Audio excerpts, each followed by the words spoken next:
Hello and welcome, everyone. Welcome to another episode of Family Reflections. I'm your host, Keddy Emmanuel. You haven't seen me for a while. I missed you too. But I'm in here today with Dr. Amelia St. Ange.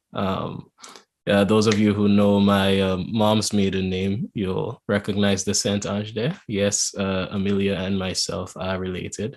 I'm really excited to talk to you today, Amelia. Oh, I wonder why. I'm nervous. I'm just playing. Yeah. I've had the opportunity to see some of your journey as we attended Compre together. Shout out to Compre for life. And ever since then, you went on to study medicine, and you're now a practicing physician. So today we're going to take the opportunity to kind of dive into some things. So I just want to give you the floor for a bit to just say hello to the viewers and listeners, introduce yourself, and we'll get into it. Okay, so I'm Amelia St. Ange. I'll try to keep it short.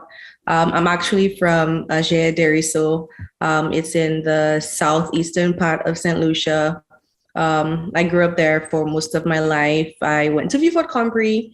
Like Keddy said, after that, I did 1 year at A-level, and I went on to do my undergraduate at St. Mary's in biology and chemistry. And it was then initially I really wanted to do medicine, but I think that just solidified what I wanted to do in life. So then I went on to Spartan. That's actually in St. Lucia. And I did most of my clinical rotations in the US. After Spartan, I went on to work at St. Jude's, and I did St. Jude's for about 2.5 years. And it was actually this year which I left St. Jude's, and now I'm actually in Ohio doing my internal medicine residency. And here I am right now. That's pretty brief, right? I don't know. No, that's actually surprising to me because I literally just saw you at St. Jude's not too long ago. I know. You saw me like right before I left. Okay. First of all, just at the very top, I want to give a quick shout out to all the physicians and the staff and everyone working at St. Jude.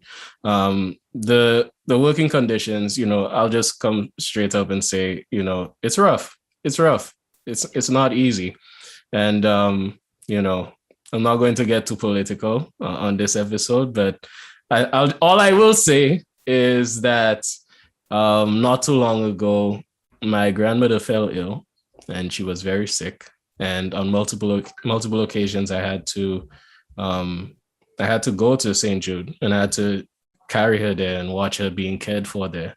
And the powers that be could have done better to have us out of the stadium much sooner than they have. But that being said, so medicine, right? You mentioned that you were studying and you kind of made up your mind that this is something that you wanted to do. What was the incentive there? So really, to be quite honest with you, I grew up and my dad was just like, what do you want to be? And before I could even answer, he's like, you're going to be a doctor. But anybody who knows my dad knows that you're going to be a doctor. But I really just growing up, and I spent quite some time with my grandmother, and she had diabetes, hypertension. She would always visit the health center, and she would always take me with her when I wasn't at school. So I would just sit there while she gets her checkups and whatnot. And, I would help count her pills and put it in there. So I was just more attuned to going into medicine. And you see like a lot of things that could have been done, I guess, for, the elderlies. We really do try in St. Lucia. And I think we're actually getting there with preventative medicine and a lot of that. But I just always wanted to be a part of it. I always wanted to, give back and just help with that situation. So that's basically what got me. I think I believe I want to say I'm more altruistic. Yeah. And that's what got me into medicine. But yeah. Okay. No, that's I really admire anyone who who puts on the hat and decides to go to work in the medical field. Um, Listen, I've never done it, but my sister actually was a nurse, and I had the opportunity to kind of observe her life and her hours and the shifts, and sleeping in the hospital and the next day, and all of that stuff. And it's really a sacrifice. It's really a sacrifice. So hats off to the entire medical community there. So can you walk us through, having your unique perspective, can you walk us through some of the challenges that doctors in St. Lucia might face, even prior to COVID? So we went into, even prior to COVID, I feel like we're severely understaffed. You tend to see certain years have a higher turnover of staff compared to others. Even during COVID, you could see there was a really high turnover of staff, from the nurses to the doctors. And the fact that we don't have enough staff means that we each have to do longer hours. So sometimes I would be doing, a normal work week is 40 hours. Sometimes I would probably be doing 60 hours, almost 80 hours a week, with like 12-hour shifts and whatnot. So that was rough. And putting that into the facility not being up to par, the testing, us not actually having sufficient tests. And we're in the South, and before COVID hit, we did not have a CT scan in the South. So a lot of our critical stroke cases, intra-abdominal cases that would need a CT scan would have to be transported to the north, to Tapio, to actually get something done, and then back to Beaufort.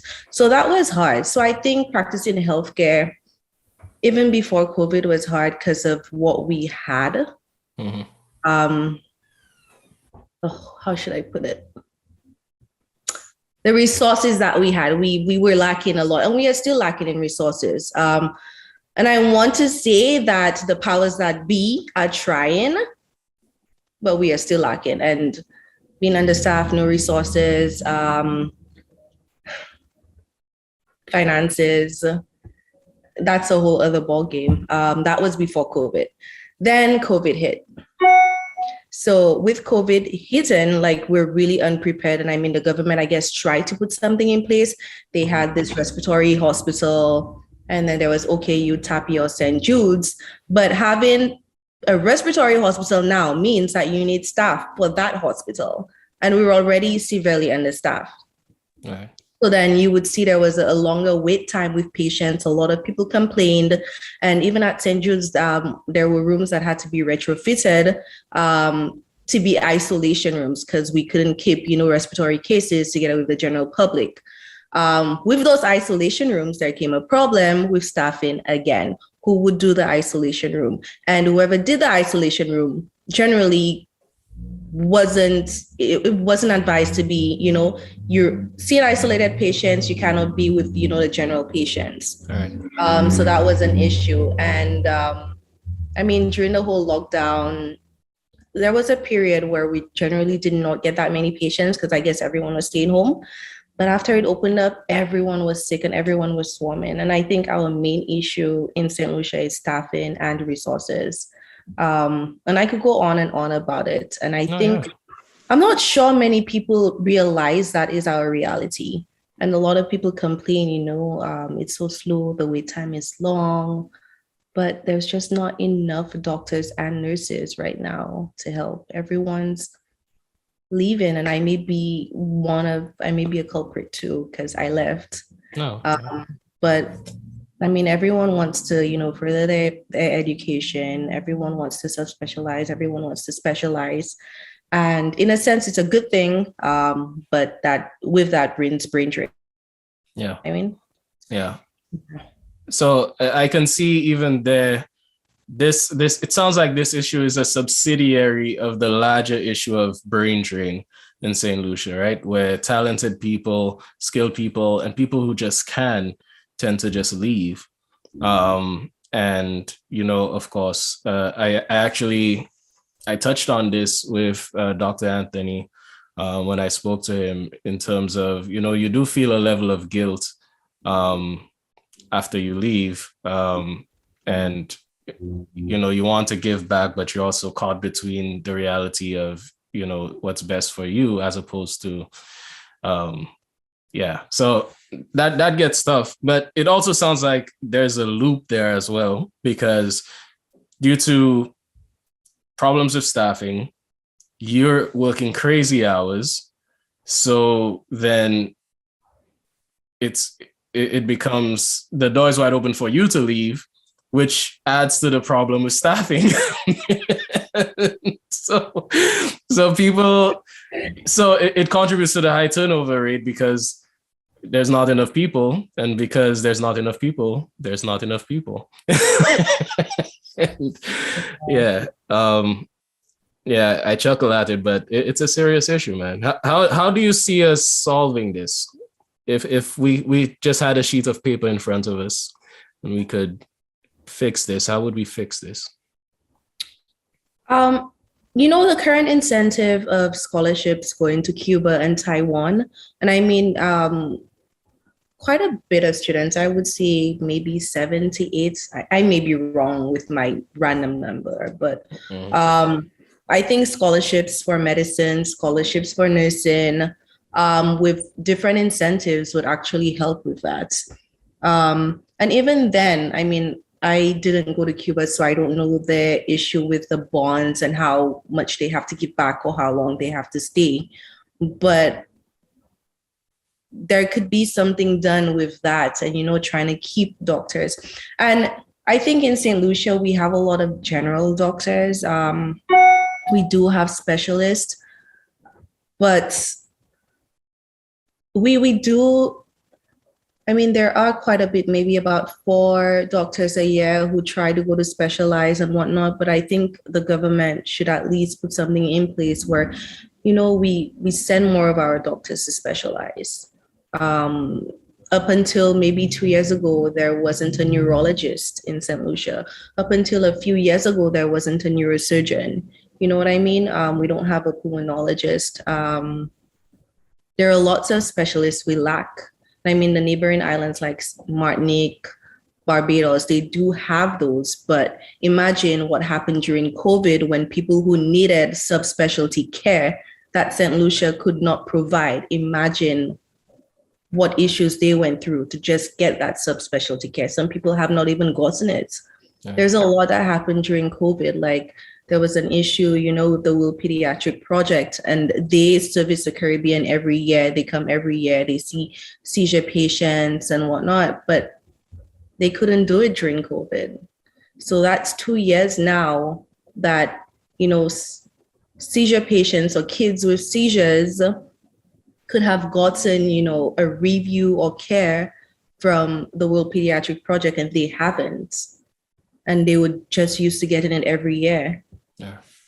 So I usually go off on tangents. I'm sorry. No, you're fine. You're fine. I go off on tangents too. So we both on tangents together. Yeah.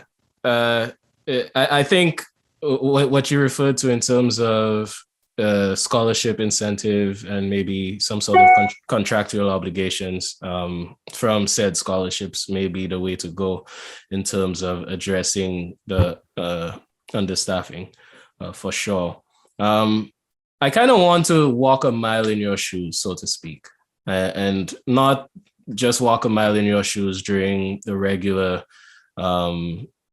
times in your practice in St. Lucia, but rather, I'm not too sure how much you worked during the peak of COVID. Okay, it looks like the answer is a lot. So help us walk a mile in your shoes there. What was that like? I hate to say that it was exciting. It was exciting for me because it was so unknown. Like it was the unknown.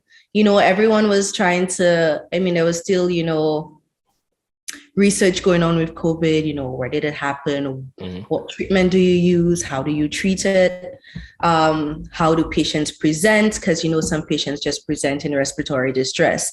But we had, odd cases where patients, diabetics would present with really high blood sugars. They look really sick. They don't require that much oxygen. You swab them, they're positive. And then, it just declines from there. But it was exciting for me in a sense. I worked a lot.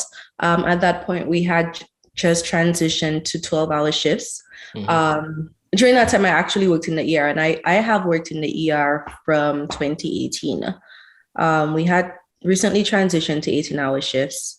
12-hour shifts, not 18-hour shifts. Right. And usually 3 to 4 days straight, off and on 5 days, because, healthcare personnel, would contract COVID. Yeah. So somebody had to catch a slack. But it was, coming to work, you see your patients, and then the ambulance maybe calls or the nurse calls in triage. Hey, we have this patient in with shortness of breath, and I'm sorry about the noise in the background. There's actually some irony hearing that siren right there. Right? Yeah. So as you said, ambulance, yeah. So she would call, hey, we have this patient with shortness of breath, or we have this patient just says, he has chest pain. So, we had to triage those patients accordingly. And there was this room retrofitted for COVID cases. And sometimes it would be 1 or 2 doctors on the shift. Usually there's no more than 2. Sometimes on an off time, you would get 3. Sometimes it's 1. So who do you see first, the non-COVID or the COVID patients? We usually try to see the COVID patient because usually they would come in respiratory distress. Yeah. And we would gown up, which would take a while, take our, safety measures, see the COVID patient. And unfortunately, we would have to go back and forth with COVID and non-COVID patients because a lot was happening. You really cannot neglect a patient that is not COVID, but is also, declining. And then the COVID patient is declining.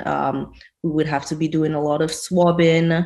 On top of that, I think we had to practice social medicine in being like, oh, you need to really isolate and whatnot. The government will call you or whoever will call you. We're not sure when you're going to get your results, because the system was not really organized back then. We would send the swabs up to OKU, and I don't know who would call to say, someone would call patients and be like, hey, you're positive. We're coming to pick you up.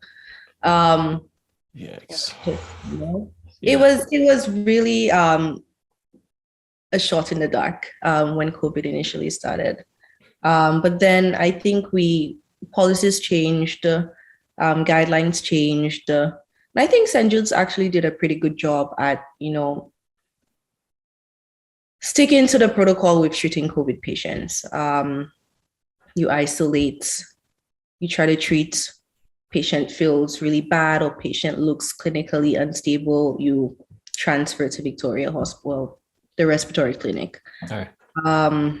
But I would say between October and February of this year, it was like the worst time at work ever.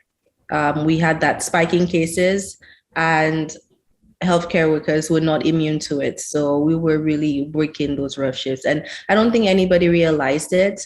And I wouldn't say it's not that no one cared, but I felt that a lot more could have been done in making everyone aware of the situation. Even when we had our recent spiking cases, I'm in Ohio right now. I really didn't know what was going on, but I could have only imagined because it was worse than the October to February spike. Okay. But I'm pretty sure they went through the same issues that we had gone through back then. Right. I think in terms of scale, the most recent spike in St. Lucia was about double any of the previous ones. So I can only imagine that things were really, really tight, really rough. It makes me wonder, because you mentioned that some of your colleagues would actually contract COVID, and now people have to stay home and other persons are having to pick up the slack. So what does that do to you like, what does that do to your psyche, or what is the psychological impact when somebody you were just working with maybe last week, you hear that, oh yeah, person X is home, they caught it, does that is that terrifying? I mean, you're working and other people are catching it, and you're going home. What's that like? I can tell you morale was very low during the beginning of COVID and even the middle. Very low in a sense that everyone was scared. And I mean, you're in the brunt of it. You're at a hospital. You see the sickest patients. You have a family to go home to. You don't work at the respiratory hospital, and at that time, staff who was at the respiratory hospital would get to go to, I guess, this isolation area or this quarantine hotel, where they stayed, just so they don't expose their family to it, which is fair enough. However, everybody else gets into contact with COVID patients. So it was already, I mean, I had a 2-year-old at that time. I was so frightened that he would contract COVID from me. Yeah. Just from me coming home, and he always wants to hug me and whatnot. So I would have to come home, stay away from him, shower, put my scrubs into a bag and, put it in the laundry, whatnot, just to make sure that, I don't really expose him to that. On top of staff being sick, I think at one point everyone was just desensitized to it. Like, oh, well, hey, colleague one has COVID. Okay, cool. Well, I'm not coughing. I wore my mask. I tried to adhere to the protocols at work. All right, I guess we swab and we wait. Yeah. During that time, I mean, I don't even know how many swabs I have done. I don't know how many times I've swabbed. And a lot of people have swabbed multiple times. I could tell you right now, I'm pretty sure 3/4 of healthcare workers in St. Lucia are now desensitized to all of that. Yeah, they've just been for the fire, right? So they're baked in. Yeah. Hey, this person has COVID. Okay, cool. How are you doing?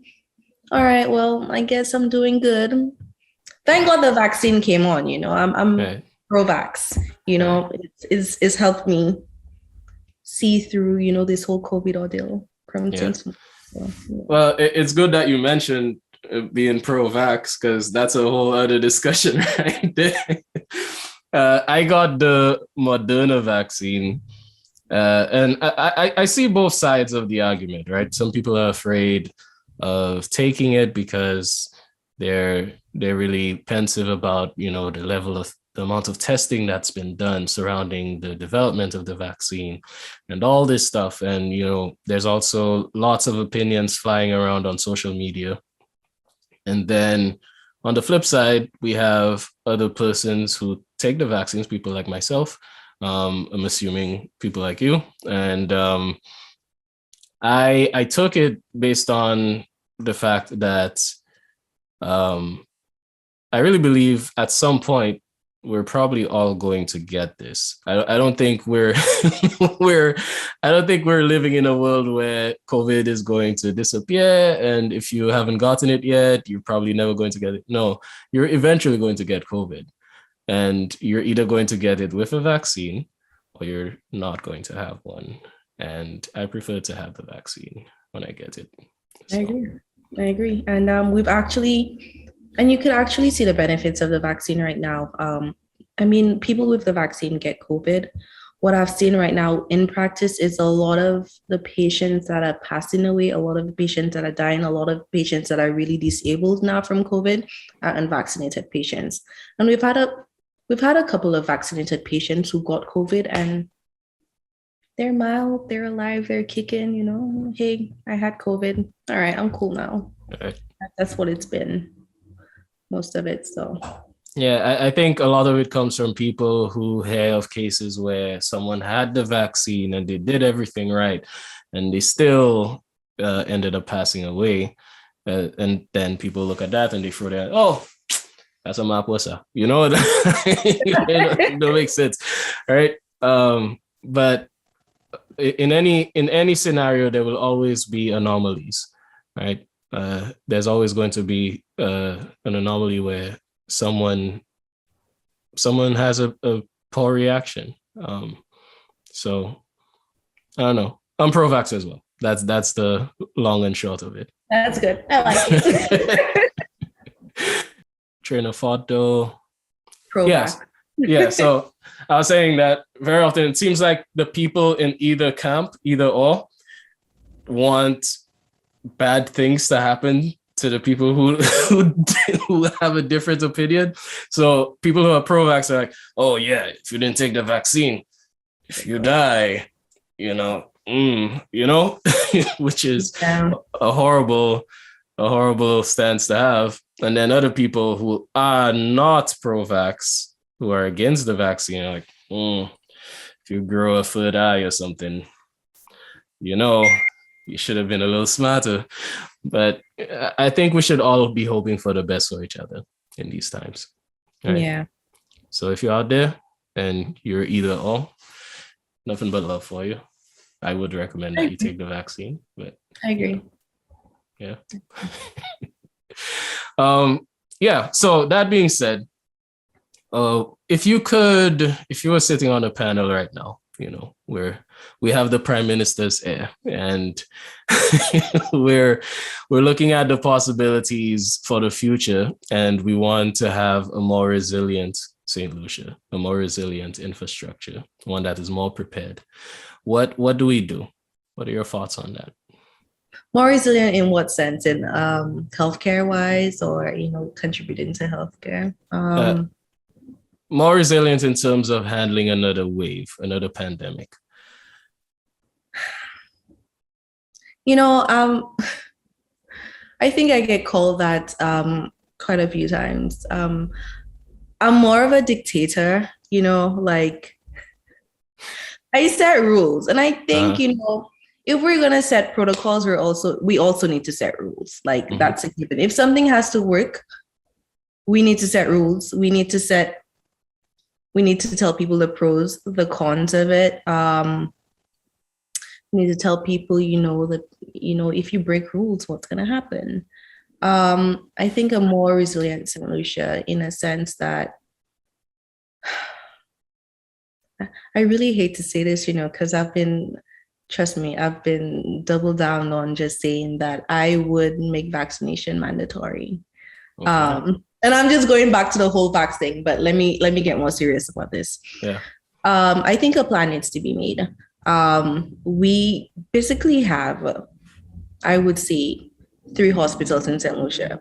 And let me tell you, Tapio is one, OKU is one, the respiratory clinic is half a hospital, and St. Jude's is half a hospital. So we have 4 structures, but 3 hospitals. Either way, we really need to double down and get serious about the St. Jude's Hospital. You have half of an island basically being serviced by that hospital, and the place is deteriorating. That's half of an island not being able to access really good healthcare. Yeah. And in that half of the island, poverty, there's a certain percentage of poverty in that half. People can't always afford a Tapio lifestyle or a Tapio healthcare. First and foremost, I think we need to, get that right and just set it straight. Let's get a hospital. Let's get a fully functional hospital. Okay. With a fully functional hospital, we need staff in. We need personnel. There needs to be a plan on how to retain medical doctors, how to retain our nurses, and medical is the most important part of healthcare. The nurses actually play a very vital role. Trust me, a hospital with no nurses is not a hospital. It's not a hospital. Okay. And we need to treat healthcare staff better. And that's not only doctors and nurses. There are pharmacists involved. There are lab techs involved. There are attendants involved. No man is an island. It's that type of thing. And I feel that with St. Lucia right now, and I'm not being political, I always have to give that disclaimer. I know, right? The past and right now, Healthcare is not the number one. Healthcare is not number two. Healthcare is not number three. Healthcare is not even in the top five right now. And it's evident, and that's a fact. And we need to actually start making it number one because the well-being of a country is the population. Right. You know what I mean? If you have tourism and you have a poor healthcare system, what happens if a tourist gets sick? And that has happened a million times. Like we've had tourists, stuff happens to them and they have to be, they have to get air ambulance, to back to, I guess, Miami or wherever they came from. And it's disheartening, it's embarrassing, and I think it's gone on for too long. Yeah, absolutely. There was a plan of making St. Lucia a hub for medical tourism. I'm not sure who exactly came up with that plan, but I felt like it was a really good plan. Or at least have different points in the OACS for different specialties. Mm-hmm. So let's say St. Lucia was probably the neurosurgery hub of the Caribbean. Any big neurosurgery case would have to be flown to St. Lucia. Mm-hmm. And I mean, I think that's a good idea. There's CARICOM, there's Dominica, St. Vincent, Grenada, St. Lucia. I mean, the heads could get together and create that and make that a reality, as opposed to having to fly to Barbados, where you have to pay BDS, which is 1.35 times our currency, or Martinique, where you have to use euro, which is just way more than what we have to pay. A lot of thought needs to be put into things like that. And it could become a reality. It really could. And I mean, irrespective of CARICOM, just a standalone island, we could become a medical tourism hub for something. Right. I was reading something about BBLs. About what exactly? BBLs. Don't make me say. What, you've never heard of BBLs? Or you're just acting like you don't know what it is?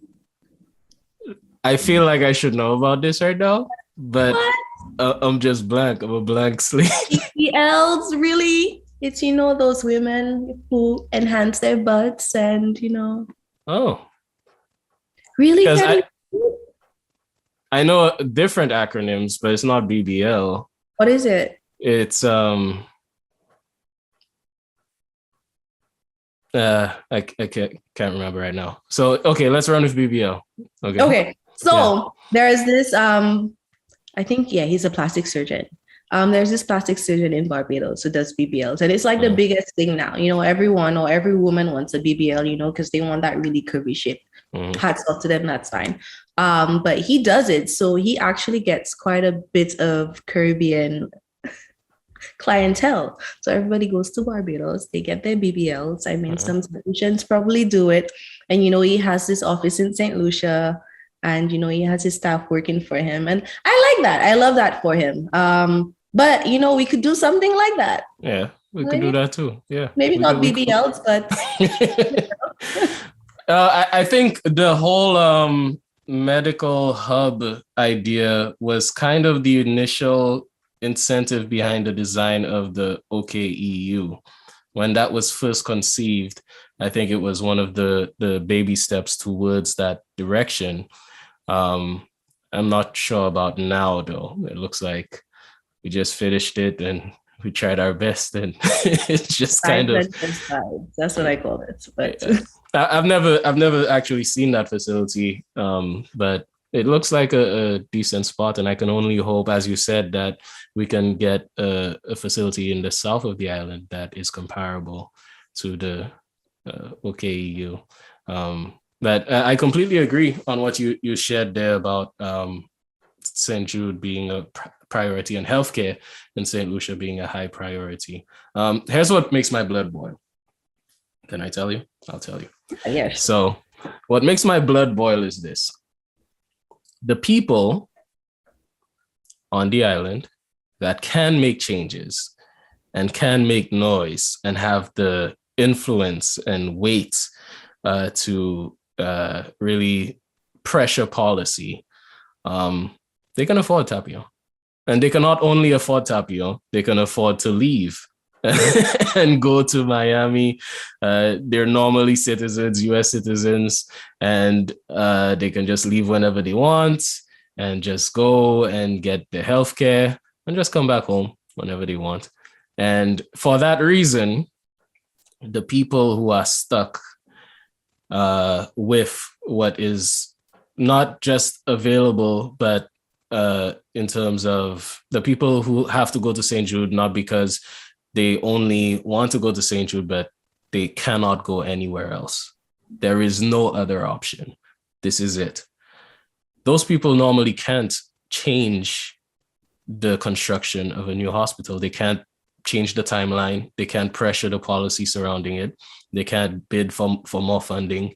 And so, you know, I'm going to start getting upset as I start talking about this, but it really bothers me. It bothers me that sort of stratification, socioeconomic stratification, and its responsibility for suffering bothers me. And I think right here on this episode, doing my best to raise the alarm and raise the red flag. Remember the red flag trend? I don't know if you saw it. Yeah. There was a red flag trend. This is me raising the red flag on this issue.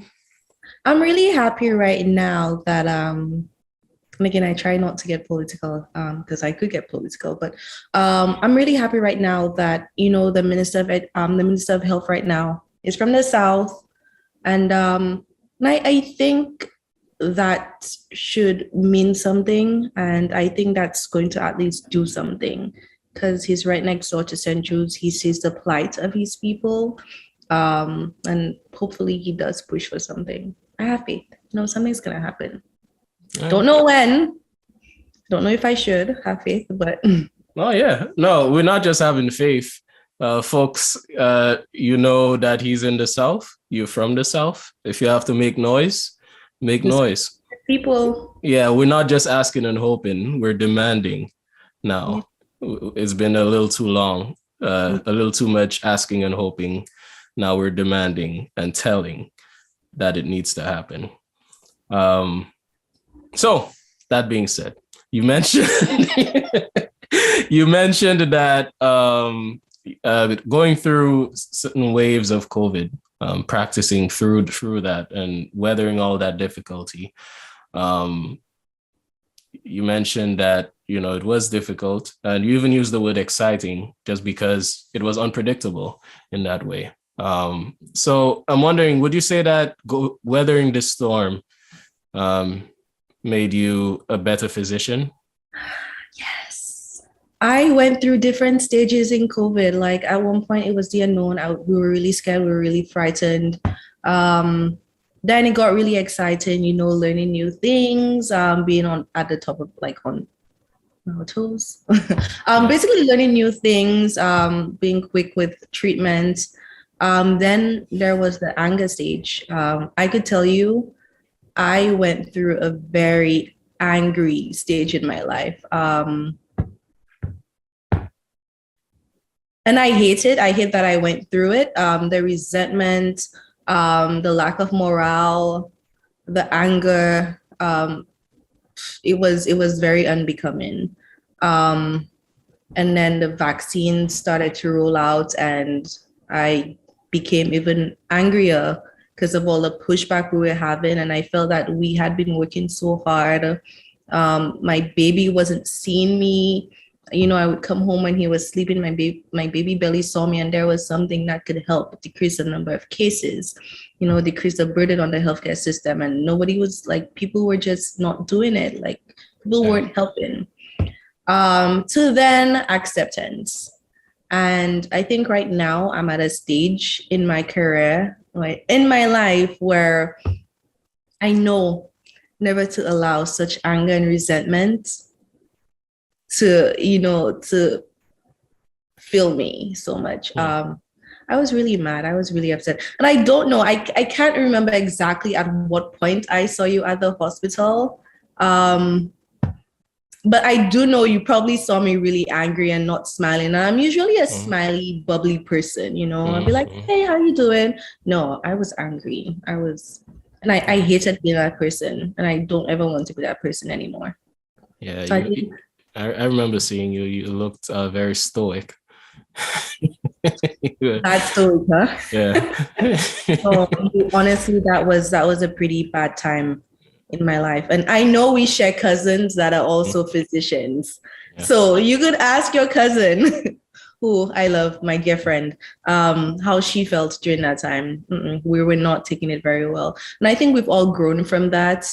And we now know the do's and the don'ts and how to separate your personal life from your professional life, and how to deal with very stressful situations in the workplace and in medicine. Yeah, for sure. Can you share with us kind of what led to even the because you were angry. What led to the anger kind of dissolving away? How did you deal with that? First of all, I was tired. I was really tired. The work hours were really getting to us. The workload was really getting to us, being understaffed. And I finally got my vacation. And it's to no fault of anybody. It's just the timing I set my vacation for. Um, and I got some time to reset, reboot. I did some reading. And I think actually getting a therapist helped a lot. Ding, ding, ding. Mental health. And people hate to admit it, but I think everyone going through something really hard in their life needs at least, a therapy session here and there. Having a therapist should not be an embarrassing thing. Having somebody to talk to, somebody that could really put you back on track is a very good thing. And thank God I did it. So yeah. So my whole opinion on therapy is this, right? You go to a doctor for an annual checkup, right? Because within a year's time, your body could start to kind of, something could begin going wrong. You need to get an annual checkup. So people do that. It's not a stretch that within a year's time, with all the trauma that you go through within a year, you may lose loved ones, you may go through a breakup, you may lose, things happen. And so we need help to process those things. So in order to remain emotionally healthy, I don't think it's a stretch that you need to go talk to a therapist sometimes, right? And too often we turn to negative coping mechanisms and say, "I safe, man. I'm all right." You're not all right. You're really not. You're not all right. So go get yourself checked out. I've been to therapy myself, and shout out to BetterHelp. This is not an ad. Oh, you use them too? Yeah, I use BetterHelp. Yeah, me too. It was a good experience. It was all right. Yeah. And so shout out to therapy, man. That was our little mental health plug. But moving out of that, we had an election season. I'm not sure if you were on the island during that period. Unfortunately, I was not. Okay, maybe fortunately, who knows? No, unfortunately. Yeah, unfortunately. Yeah, I really wanted to vote. Okay. More so because I've never voted in my life. I've just always been like at school during elections. Okay. That's the only reason why I really wanted to vote. Yeah, same here. And I actually did a sketch during that season because, you could see on the news, people whining, people enjoying themselves, no mask at the rallies. And I made a super spreader skit. The super spreader skit did not do well at all. I don't think people wanted to see it. But the whole premise was this guy who got COVID and he was jumping up at the rallies. And after the rallies, he realized he had it. So now they're calling him super spreader. Yeah, that was the whole premise. And I was not too happy to see that that sketch actually proved to be sort of a prophetic sketch, because there was the last wave, that massive wave, came after the election season. So do you think the election season had anything to do with those cases getting out of control there? Yeah, for sure. It definitely had to do with it. I think everyone is just eyeballing, that part of the cases, but in reality, during that time, there were still parties going on. People weren't adhering to the protocols. I said protocols. The protocols. Yeah, the protocols. People weren't adhering to it. And I mean, let's be real. The elections did have a part to play in all the cases, but there were parties everywhere. Yeah. There were bars open everywhere before and after the elections. And if you consider, we still had cases even before the elections, but if you consider, okay, the elections happened, that incited a rapid decline in our cases, but that got worse even after the 2 weeks. The numbers we had for the elections, it just progressively worsened. Why did it progressively worsen? Mm-hmm. The elections wasn't all throughout August and September. Something else was happening, right? Right. So we can't really just only blame the elections for our cases. It really was all of us. All the parties after the elections, all the bars opening, the lack of protocols. The lack of protocols. So yeah. Honestly, all of that perpetuated more cases. Right. Yeah, man. I'm just happy at this point that the numbers are going down, the numbers are dwindling. People are looking forward in hope to a return of some level of normalcy. I can't stand the phrase new normal. It annoys me. I just said it. Unprecedented times. Yeah, these unprecedented times. Yeah. And I'm looking forward to people. First of all, I want to really point out to y'all that we really need, as not just St. Lucia, but wherever you're watching or listening to this, I really want to point out that you really need to try to prioritize your mental health. And I know that sounds cliche, but as a collective around the planet, the human race has gone through it during the last 2 years. We have been cooped up. We haven't been seeing each other. We haven't had the opportunity to feed off of, any type of social energy. So, shout out to the extroverts out there. I know y'all have been losing your minds. I know, go through it. Introverts, I know you're okay, but, be empathetic. And just take care of yourself, man. I'm rooting for you. Both the good doctor here and myself, we're rooting for you. So, take care of yourself.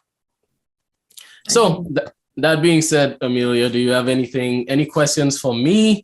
Anything that you want to share with the viewers and listeners before we head out of the door? I have no questions. I want to say thanks for having me, though. I like this family reflections thing. I've watched quite a few episodes you've had. I really enjoyed, so I think you should really keep it up. Oh, thanks. And, I love that you have like different array of topics and different interests on there. So yeah. Thanks. It's been a pleasure having you, and thank you for being honest and candid and sharing your experience and being even vulnerable, telling us a little bit about the behind the scenes there. Guys, I know we missed an episode there. We missed another episode there. I've been going through some life changes. I recently moved, and there's been stuff going on. So bear with me. I'm not going anywhere. And Family Reflections will be back. Y'all know I always do this. Y'all would think by now, after almost a year plus, I would look up the date in advance instead of doing this every time. But the next episode of Family Reflections will air on the 22nd. You're watching this on the 8th. So we'll see you on the 22nd. I believe that is Thanksgiving week if you're in the United States. We kind of sleep on Thanksgiving in St. Lucia, but it's a great holiday. I like it. The holiday, so I like it. Yeah. I like it because it's a time for family. I'm big on that. So all right, Amelia, I'll let you go. Thank you for joining me, and bye everybody.